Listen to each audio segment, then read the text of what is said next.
Justice Durrani Sahab, Governor Sahab, Mazmulak Siddiqui Sahab, Professor Akbar Zaidi, distinguished Vice Chancellors, our esteemed guests who are visiting Pakistan for this conference, ladies and gentlemen, Assalamu alaikum. I was given a written speech, but it was so difficult. I said, I'm definitely going to make so many mistakes, I'm going to make a laughing stock of myself. Yeah. So I'm not going to read out from that speech. I start off, I welcome all of you on behalf of the government of Sindh, on behalf of the people of Sindh, especially the visiting scholars who've come for this conference. I belong to the town of Sindh. I'm elected from there. My village is about 15 kilometers. I've got two villages, one towards the west of Sevan, the other to the north of Sevan, each about 15 kilometers away from Sevan. So Sevan is the center of my family, of my activity.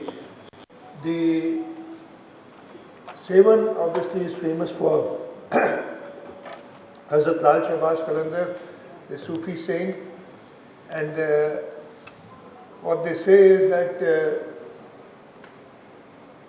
there is no one custodian of this mazar of Hazrat Lal Shahbaz Qalandar. If there was one, this would definitely be the largest, have the largest disciples and followers, and he'd probably be stronger than all the various peers and murshids that we see nowadays. And our family historically also has a small share in the proceeds of Sevan, which our forefathers forego and we were navigating.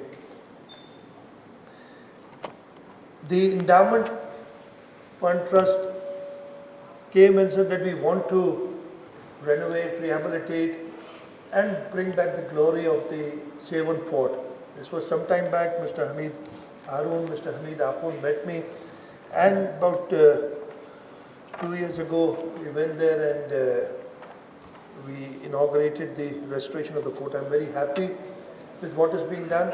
And at that time we said, let's do a seminar where we invite international scholars to talk about Sevan Sharif, to talk about Alexander the Great and his voyages into Sindh. Alexander the Great is remembered for his military actions.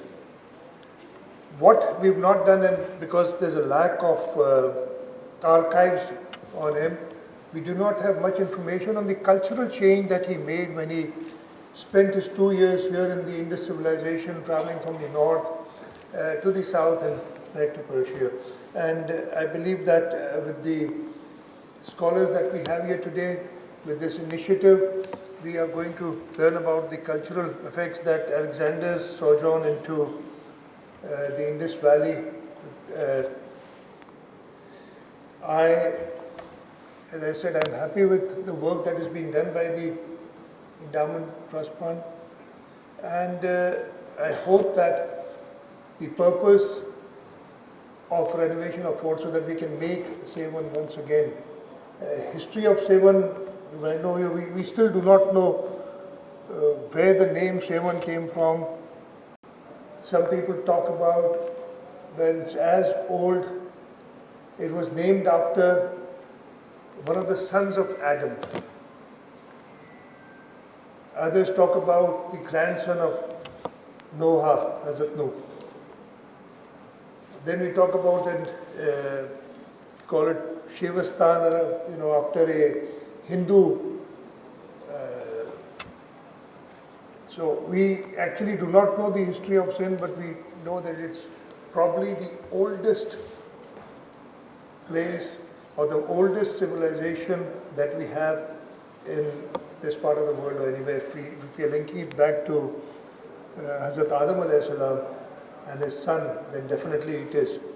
So I hope that the scholars here, the scholars who've come over, the scholars in Pakistan, would trace the path of Alexander the Great, would look at his not only his military endeavors but his the changes that he's made culturally, and inshallah bring us a document which would fill the gaps that we have in our history. I once again thank the Endowment Trust for inviting me here today, for holding this conference.